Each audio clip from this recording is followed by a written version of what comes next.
God is a tough judge. పరలోకంలో మార్కులు 90% మార్కులు లేవు, 99% మార్కులు లేవు, 100 అయితే పరలోకం.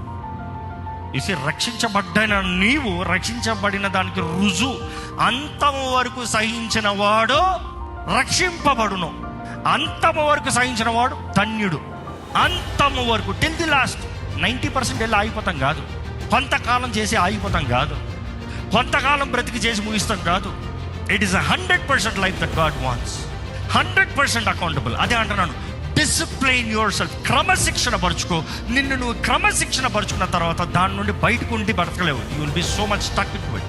నీ జీవిత విధానమే వేరు ఉంటుంది. అండ్ అభివృద్ధి కనబడుతుంది, నీకే కాదు అందరికీ కనబడుతుంది. నువ్వు దేవుని ఎడల భయభక్తులు కలిగినప్పుడు దేవుడు ఆ జ్ఞానాన్ని ఇస్తాడు. జ్ఞానానికి మూలము దేవుని ఎడల భయభక్తులు కలిగి ఉంటావు. ఆ జ్ఞానం కలిగి ఉన్నప్పుడు నీ జీవితంలో చేసే నిర్ణయాలు దేవుని ఎడల భయభక్తులతో చేస్తాడు. కాబట్టి it is always hire, hire,